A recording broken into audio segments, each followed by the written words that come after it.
Si Rei ay isang karaniwang tao na nakatira sa isang modernong Japan, kung saan ang isang laro na tinatawag na Infinite Dendrogram ay inilabas.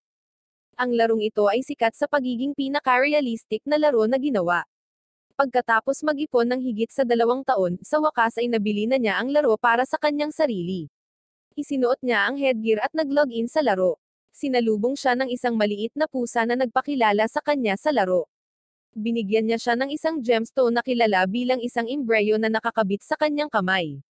Ang imbreyo na ito ay ang magiging susi niya para magkaroon ng kapangyarihan sa mundong ito. Pagkatapos ng intro, siya ay nahulog sa mundo ng laro kung saan siya ay nagising sa harap ng isang malaking entrance gate. Pumasok siya sa loob upang makita ang isang mataong lungsod na puno ng mga tao. Naglalakad siya sa lungsod, lumilingon sa paligid nang mabangga siya ng isang babae na tumatakbo sa kanto. Level 0 siya ngayon, kaya malapit na siyang mamatay, ngunit mabilis siyang napagaling ng babae. Ipinakilala niya ang kanyang sarili bilang si Liliana at tinanong siya kung nakita niya ang kanyang nakababatang kapatid na babae na tila nawawala. Binigyan din siya nito ng tala kung saan nagsusulat siya kung saan siya mahahanap. Sa sandaling makuha niya ang memo na iyon, isang level 5 quest ang na-prompt, na ikinagulat niya dahil nangangahulugan ito na ang babae ay isang NPC. Nagpasya siyang pumunta at hanapin ang kanyang nakatatandang kapatid na si Shu, na matagal nang naglalaro ng larong ito at maaaring alam niya kung paano ito haharapin. Natuklasan niya itong nakasuot ng oso at namimigay ng candy sa ibang mga bata. Ipinaliwanag niya sa kanya na ang larong ito ay lubhang makatotohanan at lahat ng iyong ginagawa ay may mga kahihinatnan. Ipinaliwanag niya na kung mamamatay ka sa laro, bibigyan ka ng 20 oras na pagkakaban, na katumbas ng 72 oras sa laro. Ipinaliwanag din niya na ang mga NPC sa larong ito ay parang totoong tao at kung mamatay sila sa larong ito, patay na sila magpakailanman. Nang marinig ito, nagpasya si Rei na tulungan si Liliana na mahanap ang kanyang kapatid. Humingi siya ng tulong kay Shu at pumayag siya. Pareho silang nagtungo sa isang lokasyon na dapat ay isang abandonadong kagubatan na naglalaman ng maraming halimaw. Pagkarating sa gate, ibinigay ni Shu ang ilang gamit kay Rei para maprotektahan niya ang kanyang sarili. Tumakbo sila sa loob at nakita nila si Liliana na nakikipaglaban sa isang kawan ng mga halimaw na mag-isa habang sinusubukang protektahan ang kanyang kapatid. Tumakbo si Shu at ginamit ang kanyang machine gun para buwagin ang kawan ng mga halimaw, ngunit biglang lumabas sa lupa ang 3 higanteng centipede at inatake siya. Kapag naalis ang alikabok, walang bakas ni Shu, isang higanteng butas lamang sa lugar ang nagpapakita. Bago pa makapag-react si Rei, sinubukan na siyang salakayin ng isa sa mga centipede, ngunit prinotektahan siya ni Liliana. Sinabi niya sa kanya na kunin ang kanyang kapatid na babae at tumakas. Mabilis niyang hinawakan ang babae at nagsimulang tumakbo patungo sa gate ngunit bigla niyang napagtanto na sinusundan siya ng isa sa mga centipede sa ilalim ng lupa. Naiwasan niya ang atake ng halimaw.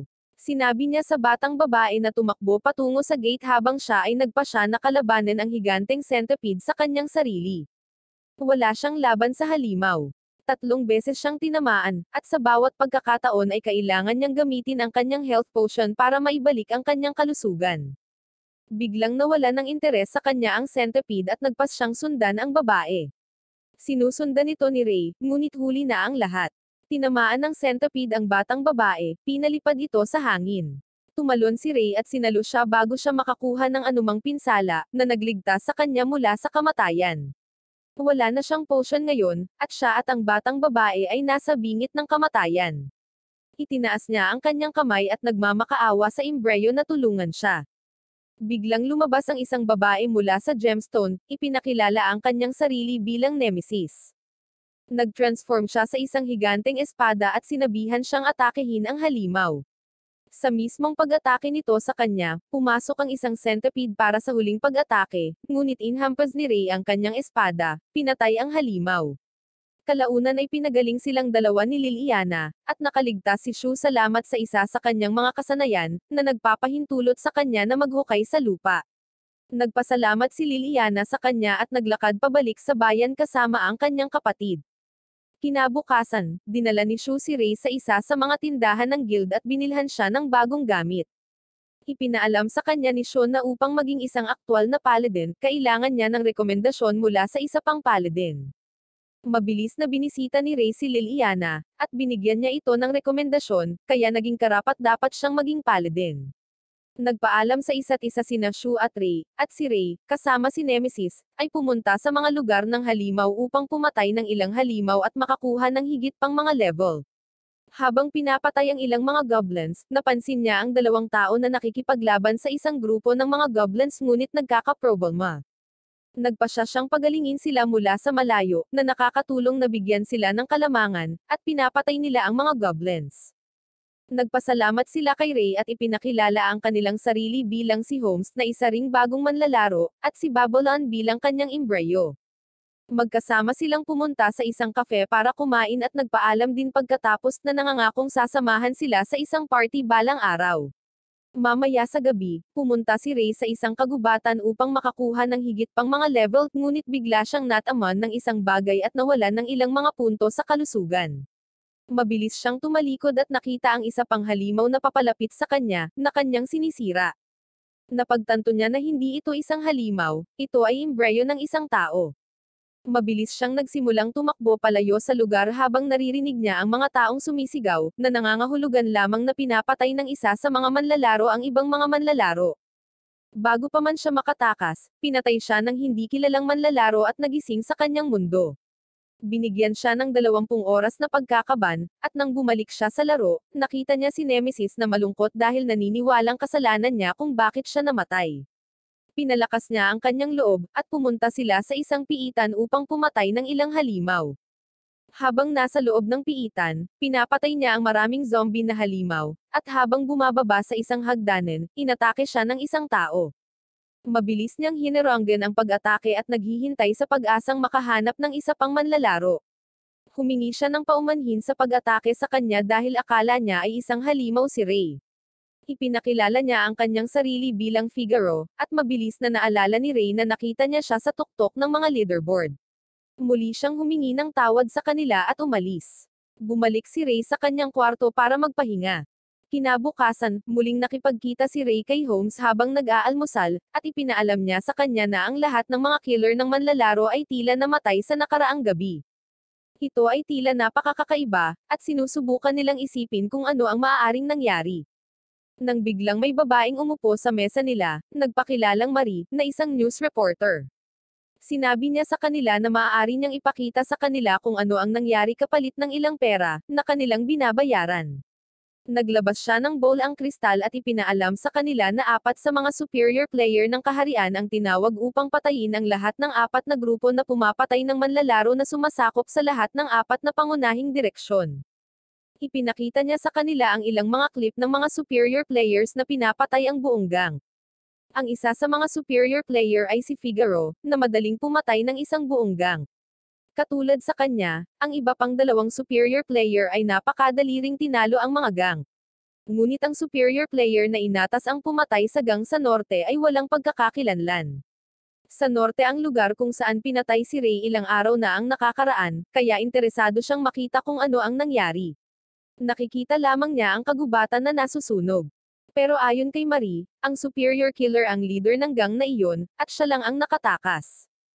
Pumunta si Ray upang siyasatin ang kagubatan at laking gulat niya nang makita ang lawak ng pagkasunog nito. Mamaya sa gabi, muli silang nagkita at nagpasya na ituloy ang isang pakikipagsapalaran ng magkasama bilang isang partido. Kasama rin nila si Marie, na nagsabi sa kanila na iyon lang daw ang pupuntahan niya at gusto niya silang samahan. Parehong sumang-ayon sina Holmes at Ray. Nagpaalam sila sa isa't isa at magkita bukas ng umaga para maglakbay. Kinabukasan, lahat sila ay nagkikita at sumakay sa isang kariton na hinailan ng isang rhino, na pinaamo ni Holmes dahil natutunan niya ang mga kasanayan ng isang beast tamer. Sa daan, nakita nila ang isang grupo ng mga manlalaro na napapalibutan ng mga goblins. Nagpasya sina Ray at Holmes na tulungan sila at patayin ang lahat ng mga goblins ng magkasama. Ang pinuno ng caravan ay lumakad patungo sa kanya upang ipahayag ang kanyang pasasalamat, ngunit biglang isang malaking ogre ang bumaba mula sa langit at pinatay siya. Sinabi ni Marie kay Ray na ang ogre na ito ay may malaking bounty sa kanyang ulo, at nagpasya si Ray na labanan siya. Sumuntok ang ogre, ngunit napigilan niya ang pag-atake at tumakbo patungo sa ogre para umatake. Ngunit ang ogre ay nagbubuga ng poisonous gas sa buong lugar na nagpapahina sa kanyang mga pandama, at ang kanyang kalusugan ay nagsimulang bumaba. Naligtas si Holmes dahil hinawakan siya ni Babylon at lumipad sa ere, iniiwasan ang lason. Hindi makagalaw si Ray, at sinubukan siyang durugan ng ogre, ngunit tumakbo ang rhino patungo sa ogre, at itinulak siya pabalik. Ang ogre, sa kabilang banda, ay napakalakas, at itinapon niya ang rhino, nasugatan ito bago tumakbo patungo kay Ray upang salakayin muli. Sinuntok nito si Ray, ngunit tumugon siya gamit ang sariling sword slash na ikinasugat ng ogre. Iniisip ni Ray na hinding-hindi niya matatalo ang ogre kung palagi siyang mahina. Ngunit biglang binato ni Marie ng potion ang kanyang mukha, na nag-aalis ng epekto ng lason sa loob ng 180 segundo. Nagpa siya siyang gamitin ang isa sa kanyang mga kakayahan. Kaya't siya ay tumayo at inatake ang ogre, nilaslas ang kanyang mga binti ngunit sinuntok pabalik. Patuloy niyang inaatake ang ogre at paulit-ulit na tinatamaan, pinapagaling ang sarili sa pagitan. Bigla siyang inatake ng isang higanteng ibon, na pag-aari ng ogre. Nagpa siya si Holmes na panatilihing abala ang ibon upang malabanan ng maayos ni Ray ang ogre. Ilang beses siyang inatake bago ipaalam sa kanya ni Nemesis na handa na ang kanyang pag-atake. Tumalon siya sa hangin gamit ang kanyang espada at inatake ang ogre, ngunit sa huling sandali, ginagamit ng ogre ang pag-atake ng apoy. Nagagawang harangan ni Ray ang pag-atake at inihatid ang kanyang espesyal na pag-atake, naganap na tinanggal ang ulo ng ogre. Laking gulat niya, buhay pa ang ogre, at sinuntok niya si Ray bago siya makapag-react. Napagtanto niya na ang puso ng ogre ay dapat nasa kanyang tiyan, at iyon ang dahilan kung bakit siya ay buhay pa. Ngunit wala na siyang mga health points upang subukan at kunin ang anumang pinsala, at kasabay nito, nawala ang buff mula sa potion. Biglang na-upgrade si Nemesis sa isang level 2 na imbryo at nagbabago sa hugis ng isang halberd na nagbibigay kay Ray ng resistance sa lason at pagpapagaling sa sarili. Ginamit muli ng ogre ang kanyang pag-atake ng lason, ngunit iniwasan ito ni Ray at sinaksak ang kanyang tiyan. Siya ay nakakagawa ng pinsala, ngunit ang ogre ay mabilis na nakakapag-regenerate. Napagtanto niya na kailangan niyang makaipon ng mas maraming pinsala at gamitin ang kanyang espesyal na kasanayan upang ibagsak ang ogre. Inatake niya ang ogre, inatake siya ng maraming beses hanggat kaya niya habang tinatanggap ang pinsala. Kapag nakaipon na siya ng sapat na pinsala, sinugod niya ang ogre at inihatid ang kanyang huling pag-atake, pinatay ang ogre at nakatanggap ng espesyal na sandata. Pagkatapos ay pumunta sila sa guild ng bayan at tumanggap ng bounty para sa pagpatay sa ogre, na hinati nila sa kanilang mga sarili. Nagawa rin ni Holmes na paamuin ang higanteng ibon, kaya mayroon na silang isa pang hayop sa kanilang grupo. Mamaya sa gabi, pumunta siya sa lugar ng pangangaso at subukan ang kanyang bagong sandata. Nang maglaon ay nakilala niya ang isang kakaibang tao na nakasuot ng costume na penguin na nakakaalam ng kanyang pangalan at binigyan siya ng potion na gumagawa sa kanya ng mga tainga ng aso. Pero bago pa siya makapagtanong ng kung ano-ano, tumakbo na siya palayo. Kinabukasan, pumunta si Ray sa isang tindahan para kumuha ng gamit at isang mas magandang coat. Siya at si Nemesis ay naghahanap sa buong tindahan at sa wakas ay nakahanap sila ng red coat na maaaring bagay sa kanya. Sa kabutihang palad, dumating din si Holmes sa tindahan at nagsimulang maghanap ng mga gamit. Nagbatian silang dalawa at sabay na nagsimulang mamili. Pagkatapos ng saglit na pag-uusap, pumunta sila sa isang vending machine na nagbibigay ng maliit na bola na halos parang lottery. Binili ni Ray ang isang bungkus ng mga ito mula sa lahat ng pera na mayroon siya, ngunit siya ay malas at wala siyang nakuha. Habang si Holmes ay bumibili lamang ng isang bola at nakakuha ng isang napakabihirang pares ng mahiwagang guwantes na talagang napakaganda. Nakakuha si Ray ng isang huling bola, nagpaalam kay Holmes, at lumabas ng tindahan kasama si Nemesis. Dumaan siya sa isang field kasama si Nemesis, malungkot pa rin tungkol sa kanyang kamalasan, ngunit nagpa siya na buksan ang huling bola. Sa kanyang sorpresa, gayunpaman, ang bola ay naging maswerte para sa kanya dahil naglalaman ito ng isang silver mechanide na kabayo sa loob nito, na isang napakabihirang bagay. Tuwang-tuwa siya at pinangalanan ang kanyang kabayong Zeph Silver bago tumalon dito para sumakay. Habang nakasakay, gayunpaman, itinapon lang siya ng kabayo at tumakbo palayo. Nagpa siya siyang makakuha ng kasanayan sa pagsakay sa ibang pagkakataon at bumalik sa loob ng bayan. Habang naglalakad sa mga eskinita, nakikipag-usap kay Nemesis, sa wakas ay nakarinig siya ng isang grupo ng mga ingay. Naglakad siya papunta sa isang sulok kung saan nanggagaling ang mga tunog. Laking gulat niya, dahil may isang kawawang babae na napapaligiran ng isang grupo ng mga lalaki na tila nang aasar sa kanya para sa pera. Siya ay patuloy na sumisigaw sa kanila, na sinasabi sa kanila na kunin ang pera at ibalik ang kanyang kapatid, ngunit ang mga lalaki ay wala sa mood na makinig. Pinagtatawanan at binubuli siya ng mga ito. Sinabi ni Nemesis kay Ray na isa lamang siyang NPC, at hindi niya dapat masyadong isipin ang tungkol sa kanya. Pero si Ray, at the end of the day, ay isang tao na may emosyon. Hindi niya nakikita ang isang tao, lalo na ang isang batang babae na may problema, at iwanan ito ng mag-isa. Sa kanya, hindi mahalaga kung siya ay isang NPC o hindi. Sinabi niya kay Nemesis na siya ay makikialam at dapat siyang maghanda. Napabuntong hininga si Nemesis at sinabi sa kanya na ito ang dahilan kung bakit siya nagkaka-problema, ngunit ngumiti rin ito sa kanya, sinabi sa kanya na ito ay isa sa kanyang mga katangian na labis niyang hinahangaan. Lumingon siya sa isang sulok, ngunit bago niya ito masigawan na huminto, nakarinig siya ng sigaw mula sa kabilang direksyon, na nagsasabi sa mga lalaki na huminto. Tumingin siya sa direksyong iyon at nakita niya ang isang batang lalaki na halos kasing edad niya, nakasuot ng matikas na puting damit. Sinabi niya sa kanila na walang hahawak ng babae habang nasa paligid siya. Ang mga lalaki ay tumitingin sa kanya ngunit hindi mukhang impressed dahil ang nakikita lang nila ay isang mayamang brat na sinusubukang gumanap bilang bayani. Ang lalaki, gayunpaman, ay tumingin sa kanila at sa ilang kadahilanan ay naghagis ng rosas sa isa sa mga lalaki na nagulat sa kanyang pag-uugali. Sinabi niya sa kanila na ang kanyang level ay higit sa 100, na medyo nabigla sa mga lalaki dahil iyon ay isang napakataas na level. Maging si Ray ay nabigla, dahil hindi niya kilala ang maraming tao na ganito kataas sa level. Nagpa siya si Ray na bantayan sila, dahil sigurado siyang ang isang taong nasa level 100 ay madaling makitungo sa isang grupo ng mga NPC hooligans. Ang lalaki, gayunpaman, ay hindi umiimik ngunit patuloy na nagsasalita, at ang mga goons ay nasiyahan at nagsimulang tumakbo patungo sa kanya. Nagulat ang lalaki dito at sinabihan silang huminto, dahil hindi pa siya handa. Inatake siya ng mga goons at sa loob ng ilang minuto, binugbog nila ang lalaking ito at pinahiga sa sahig, pinagtatawanan siya na level 100. Pagkatapos ay ibinoling nila ang ulo kay Ray, na sa tingin nila ay kaibigan ng lalaki, at sinugod ng isa sa kanila. Siya at sinubukang suntukin. Ngunit si Ray ay hindi walang kwenta tulad ng lalaki at basta na lang nag-counterpunch sa gun, pinapatumbo ito sa lupa. Nabigla siya rito, dahil hindi niya sinasadyang patulan ang lalaki ng ganito kalakas. Tumingin siya kay Nemesis at tinanong siya kung pinalakas niya ang kanyang lakas, ngunit sinabi niyang wala siyang ginawang ganoong bagay. Siya ay tila nalilito, ngunit pagkatapos ay ipinaalala sa kanya ni Nemesis na siya ay gumagamit ng bracer, na nagpapataas ng kanyang lakas ng 100 beses.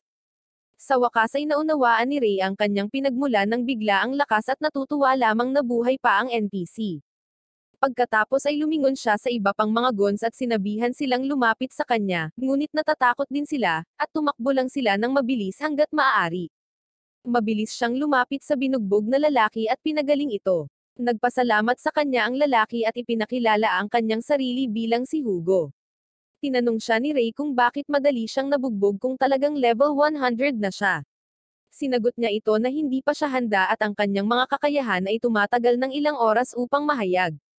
Biglang may isang batang babae ang lumakad mula sa kanilang likuran habang bitbit ang iba pang mga goons na binugbog hanggang sa isang pulpol. Mukhang nagulat si Ray nang makita ang isang babaeng katulad niya na binubugbog ang lahat ng mga lalaking ito ng mag-isa at nagtatanong tungkol sa kanya. Ipinahayag ni Hugo na siya ang kanyang embreyo na nagngangalang Siko. Naglalakad si Nemesis at Siko sa isa't isa at sa una, parang hindi gusto ang isa't isa. Pero sa ilang kadahilanan, sa loob ng ilang segundo, naging magkaibigan sila at magkamayan.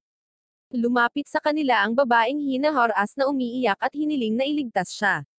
Gustong-gusto ni Hugo ang pagiging kabalyero at sinabi sa kanya ang ilang cliched bullcrap tungkol sa kung paano niya trabaho ang iligtas ang babaeng nasa pagkabalisa tulad niya. Tinanong siya ni Ray kung ano ang nangyari, at ibinunyag niya na kani-kanina lamang, isang gang ang kumikilos sa mga burol. Kinukuha at inaagaw nila ang mga bata mula sa nayon, nagsasagawa ng mga eksperimento sa kanila, at kinakain sila pagkatapos.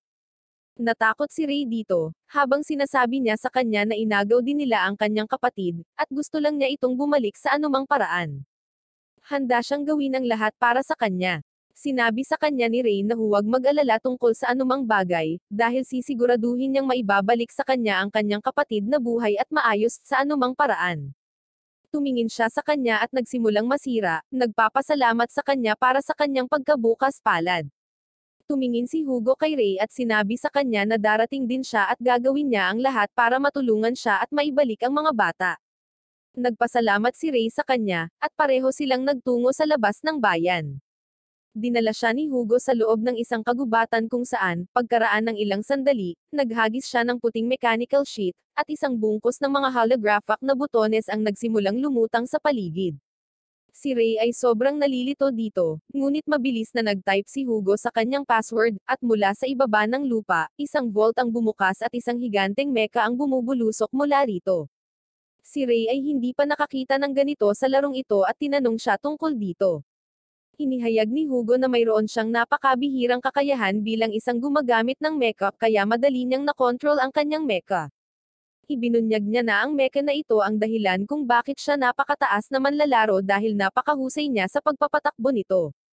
Gayunpaman, kung aalisin mo ang kanyang mecha, ang kanyang iba pang mga istatistika ay lubos na katamtaman, at iyon ang dahilan kung bakit siya ay madaling nabugbog ng mga guns. Tinanong siya ni Ray kung alam niya kung saan ang hideout ng gang na ito, at sumagot siya na nang mahuli ni Zico ang iba pang guns, nakuha niya ang impormasyon mula sa isa sa kanila. Ayon sa kanya, nagtatago sila sa kabundukan at ginagamit ang piitan bilang base ng kanilang operasyon. Pumasok si Hugo sa mecha, at sumulong sila sa mga gubat patungo sa kanilang taguan. Huminto sila kapag nakarating na sila sa malapit at nag-scout saglit, tumitingin sa paligid para sa magagandang locus yung aatake. Isang grupo ng mga cart na puno ng mga bata ang dumating sa piitan. Ginagamit ni Zico ang kanyang kakayahan sa pandinig upang marinig ang kanilang sinasabi at narinig na pinag-uusapan nila ang pagpatay sa kapatid ng dalaga. Nalaman nila na ang kanilang mga tao ay binugbog at nahuli. Sinabi sa kanila ni Ray na kailangan nilang sumulong ng mabilis, at hindi nila maaaring hayaang saktan nila ang bata. Pinigilan siya ni Hugo at sinabi sa kanya na kailangan nila ng plano. Ipinakita niya kay Ray na ang buong kastilyo ay binabantayan ng mga lalaki, at kung papasok sila kaagad, marami silang kakaharaping labanan. Sinabi niya kay Ray na gagawa siya ng ilang distraction, at dapat gamitin iyon ni Ray para mabilis na makapasok sa piitan. Sumang-ayon si Ray sa plano at nagpasalamat sa kanya sa pagiging distraction. Sinabihan siya ni Hugo na mag-ingat bago siya magpaputok ng missile sa isa sa mga kabayo. Lahat ng lalaki ay agad na sumugod sa kanya dahil alam nilang inaatake sila. Halos lahat ng puwersa ng kalaban ay nakapaligid sa kanya. Mabilis na naglunsad si Hugo ng isang bungkus ng mga smoke grenade na lumilikha ng makapal na smoke screen, na nagbibigay kay Ray ng sapat na takip upang magtago at sumugod sa loob ng piitan. Bumaba siya ng ilang hakbang ngunit bigla siyang huminto nang may lumabas na napakasamang amoy sa harapan. Parang nabubulok na karne ang amoy sa hangin. Hinihintay niya kung sino ang kalaban niya ngunit kinilabutan siyang makita na ang amoy ay nagmumula sa muling buhay na mga bangkay ng mga patay na bata. Si Ray ay nagsimulang nanginginig sa galit dahil hindi siya makapaniwala na gagawin ito ng sinuman. Sinabihan siya ng Nemesis na alisin ang lahat ng ito, ngunit nag-alinlangan si Ray dahil alam niyang ang mga katawan ay minsang pag-aari ng mga bata. Ngunit sinabi sa kanya ni Nemesis na gagawa siya ng pabor sa kanila sa pamamagitan ng pagpapalaya sa kanila mula sa isang mundo na napakalupit sa kanila. Kinagat ni Ray ang kanyang mga ngipin at ginamit niya ang kanyang Fire Embracer para magpalabas ng napakalaking apoy na bumabalot sa lahat ng mga zombified na bata, at sa loob ng ilang segundo, nasusunog sila hanggang sa abo at nawala sa banayad na simoy ng hangin. Nakatayo doon si Ray ng isang minuto, hindi niya maalis ang katotohanan na sinira niya ang mga katawan ng isang grupo ng mga patay na bata. Ngunit sinabi sa kanya ni Nemesis na nakakuha siya ng isang espesyal na perk na nagbibigay daan sa kanya na mapawi ang mga kaluluwa ng mga tao pabalik sa langit.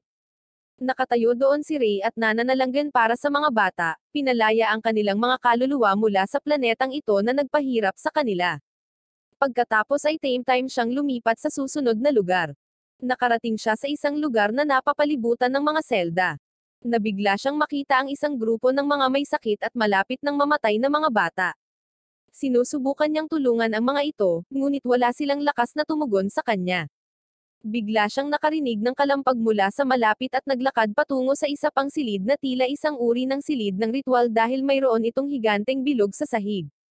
Sa mas malapit na pagsisiyasat, napansin niya na ang isang maliit na bata ay nakahiga sa loob ng bilog na tila walang malay at halos buhay na buhay. Tumakbo siya papunta sa bata at kinuha siya, nagpas siyang kunin ang iba pang mga bata at umalis sa piitan. Ngunit bago pa niya magawa, sinaksak siya ng bata sa dibdib at napahiga na duguan sa sahig.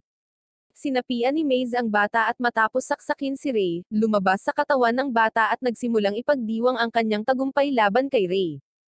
Pagkatapos ay nagpasya siyang patayin ang batang lalaki, ngunit naputol ang braso nito bago pa man niya ito mahawakan.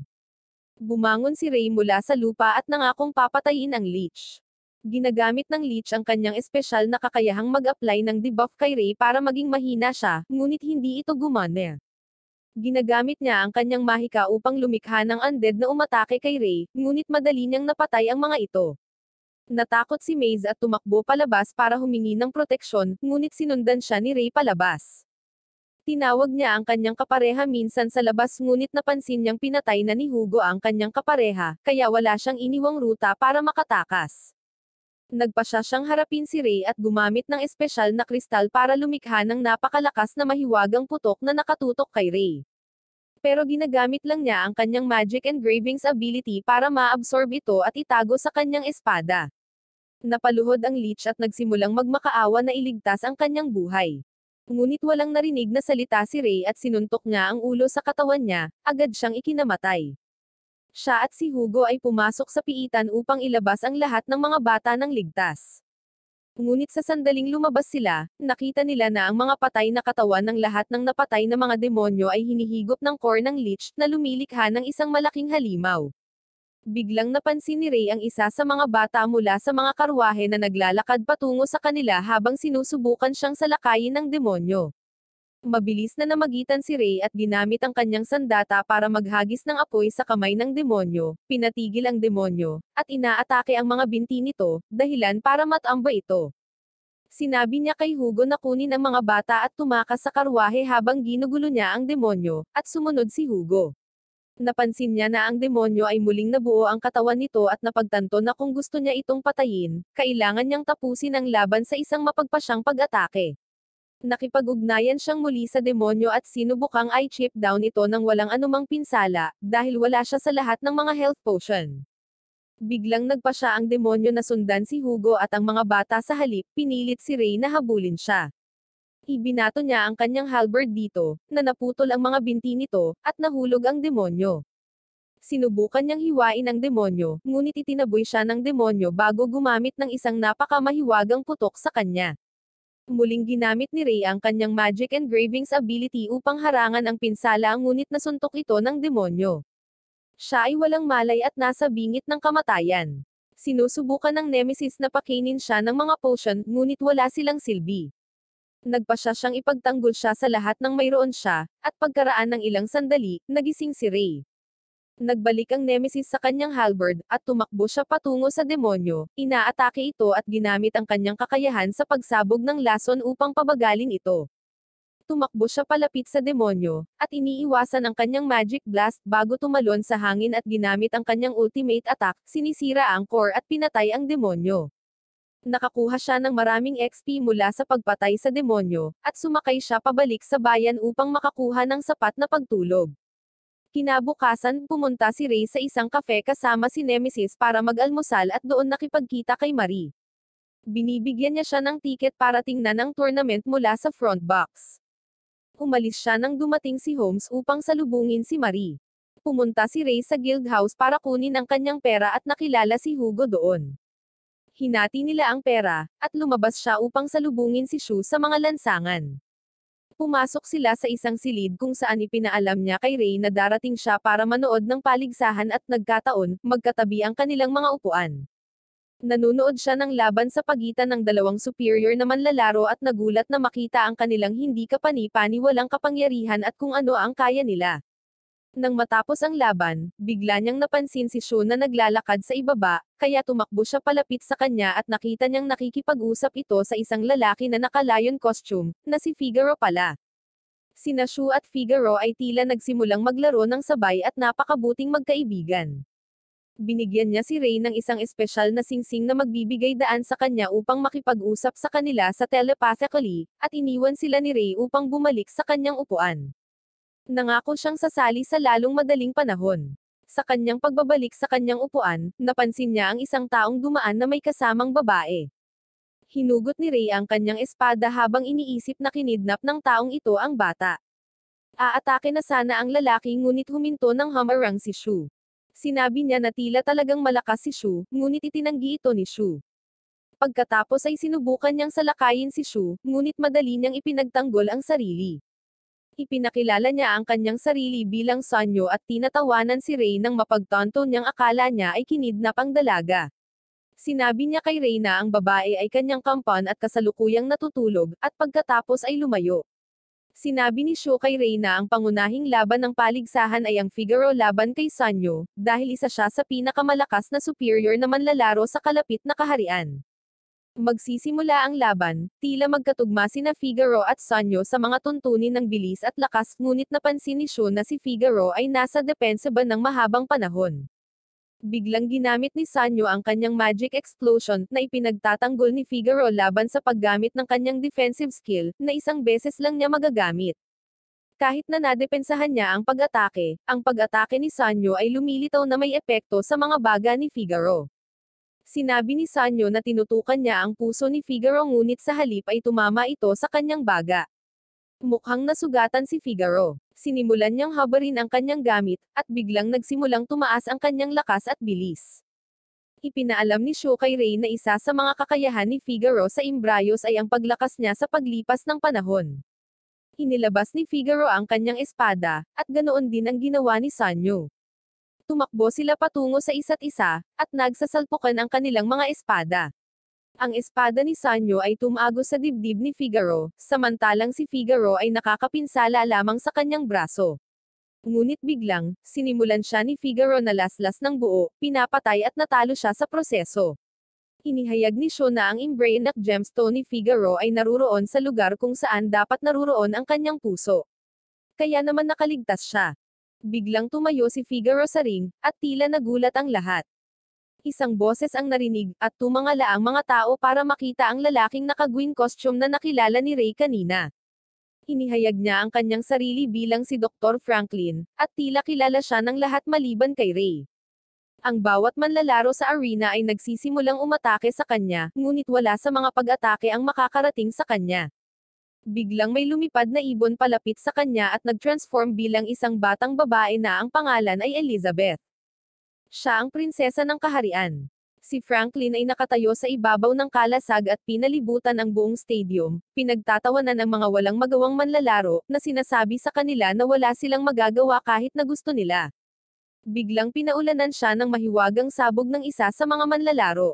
Malinaw, hinaharangan ng kalasag ang magic attack, ngunit nag-ambala si Franklin, na ikinagalit niya. Tinitingnan niya ang manlalaro at tinanong kung ano ang iniisip niya sa pamamagitan ng pag-atake sa kanya. Bigla niyang kinuha ang kanyang iPhone 14 Max Pro fully paid na may 256 na gig at pinindot ang isang button.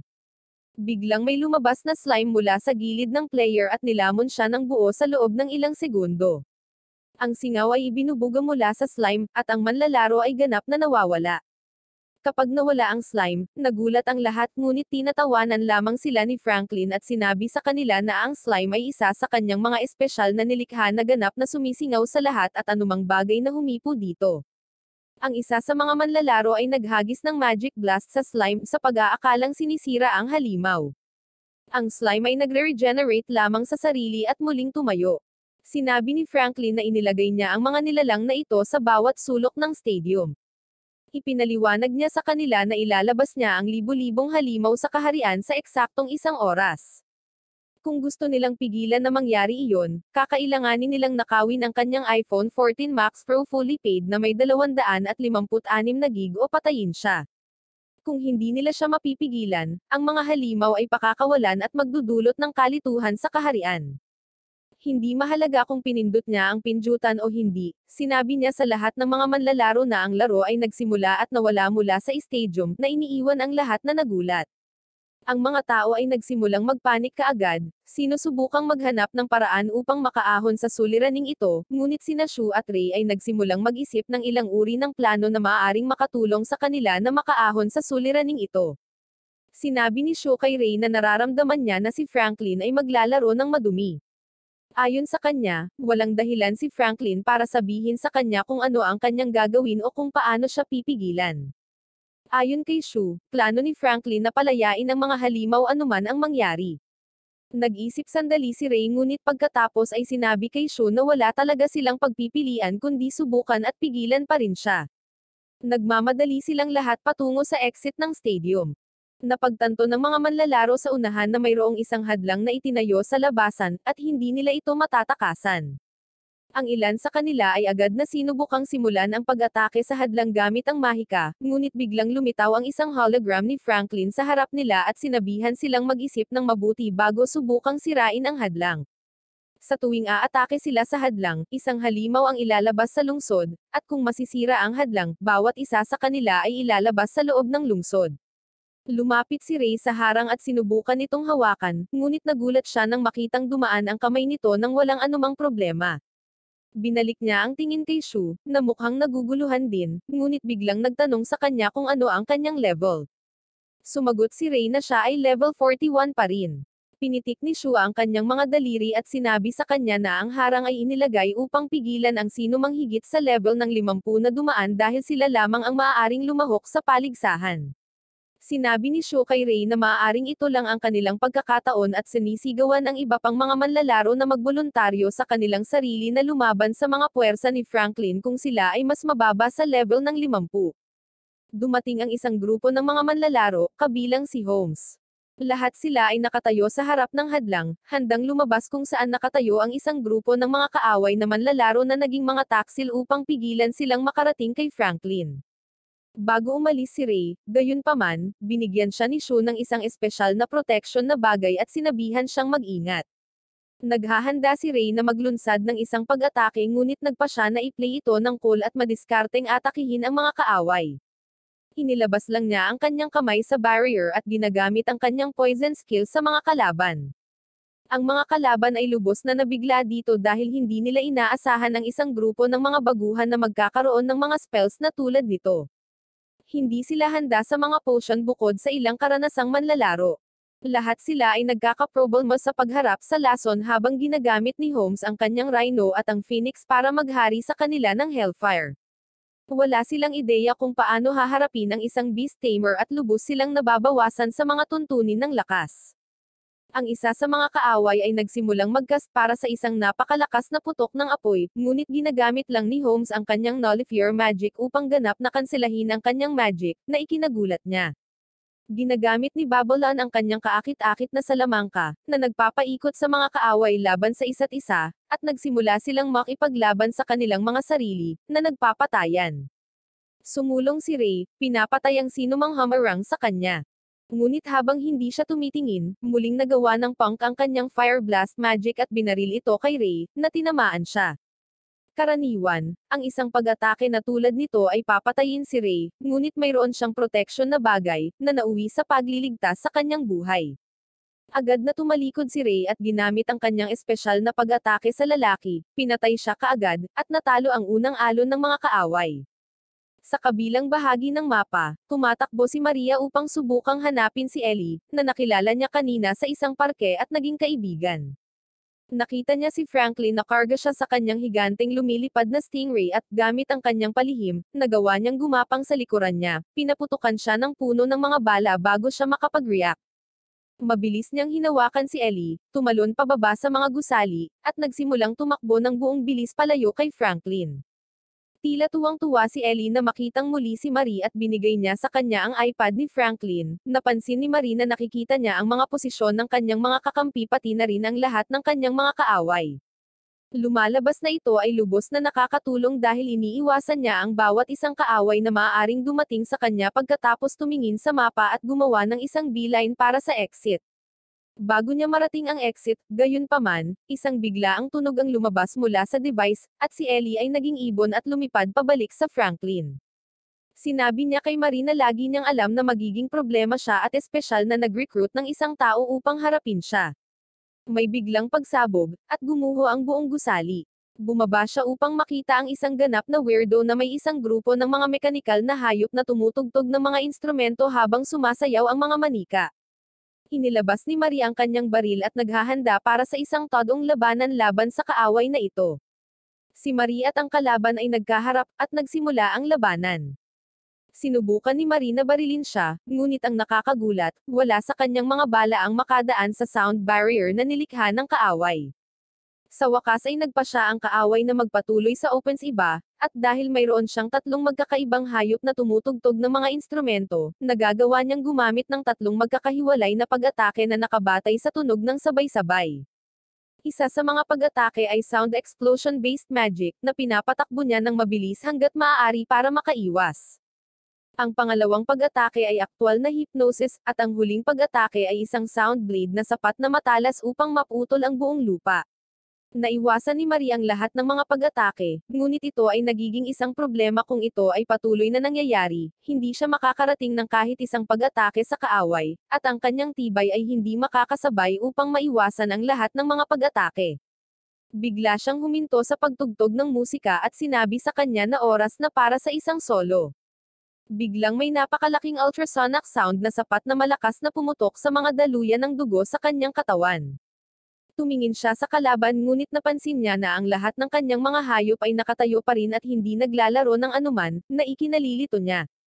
Tumingin siya sa paligid at nagpas siyang tumangala, kung saan nagulat siya nang makita ang isa pa niyang pamilyar na tumutugtog ng piano sa hangin. Sinabi niya sa kanya na oras na para magpaalam ngayon, at biglang nagsimulang tumugtog ng musika ang lahat ng kanyang pamilyar habang naghahanda siya para sa kanyang huling pag-atake. Isang higanteng buhawi ang bomb-alot kay Marie, at nang matapos ang lahat, wala nang iba kundi isang napakalaking bunganga kung saan siya nakatayo. Iniisip ng kalaban na natalo na niya si Marie at nailabas niya ang kanyang healing potion, ngunit sa kanyang pagtataka, inatake siya ni Marie mula sa likuran, na naghatid ng maraming laslas sa kanyang likod. Mabilis siyang umatras at nagpas siyang gumamit ng panghuling pag-atake kay Marie upang subukang talunin ito.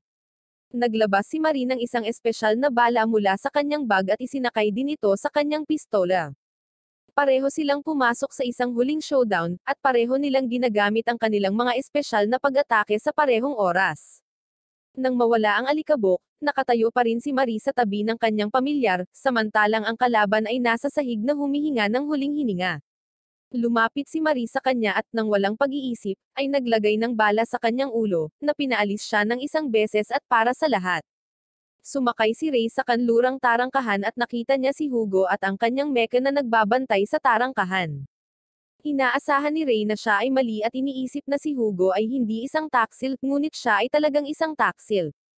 Tinanong ni Ray si Hugo tungkol sa lokasyon ng Franklin, at matapat na sinabi sa kanya ni Hugo na nasa labas siya ng mga tarangkahan na nakikipaglaban sa Royal Guards. Nakapagtataka, sinabi sa kanya ni Hugo na malaya siyang makapasa dahil gusto ni Franklin na labanan siyang mag-isa, ngunit hindi papasa si Holmes. Sumang-ayon si Ray at tumakbo patungo sa gate. Si Hugo ay bumalik sa kanyang mga salita at sinabi kay Ray na dapat nilang atakihin ang isa't isa kahit isang beses.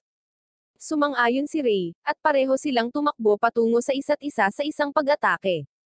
Ginagamit ni Ray ang kanyang kakayahan sa counter engravings upang harangan ang pag-atake ni Hugo, pagkatapos ay pinakawalan ang kanyang espesyal na pag-atake na pumipinsala sa kanya, at gumagalaw sa gate.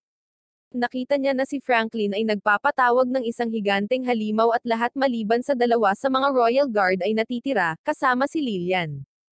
Sinunog niya ang halimaw gamit ang kanyang sandata at naghanda upang harapin si Franklin. Inilabas ni Franklin ang remote, ina-activate ang lahat ng bomba, pinakawalan ang lahat ng halimaw, at itinapon ito sa bibig ng demon, na kumakain ito. Ngayon sinabi niya na ang lahat ng mga halimaw ay ilalabas sa loob ng 5 minuto, na nagbibigay sa kanila ng napakakaunting oras upang harapin ang problemang ito. Tumakbo si Ray sa demonyo habang umiiwas sa mga pag-atake nito at sinusubukang gamitin ang kanyang espesyal na kakayahan para patayin ito, ngunit wala itong epekto sa demonyo, at kailangan niyang umatras. Sinubukan niyang lapitan siya muli, ngunit sa pagkakataong ito ay nataman siya at napilitang umatras ng mabilis. Sa tulong ni Lillian, gumawa siya ng plano at sinabihan siyang umatras. Pagkatapos ay iniimbak niya ang lahat ng kanyang enerhiya sa isang higanteng pagsabog ng nakakompress na hangin sa ibabaw ng demonyo, na nagbukas ng isang butas sa tuktok ng ulo nito.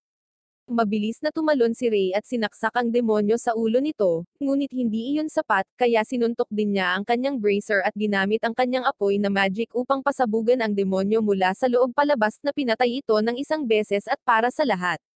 Na-knockout si Ray pagkatapos ng pag-atake, at ibinunyag ni Franklin na ito lang ang kanyang plano. Nasira na ang remote kaya mano-mano niyang inilabas ang 5,000 sa 58,000 na halimaw mula sa kanyang imbreo. Nagising si Ray at nagpasya na labanan ang pinakamaraming halimaw hanggat maaari upang makabili ng ilang oras. Kaya siya ay nagmamadali patungo sa kanila, ginamit niya ang kanyang lason upang pabagalin ang mga halimaw, ngunit hindi ito sapat, at isa sa mga ito ang nagpatumba sa kanya mula sa kanyang landas.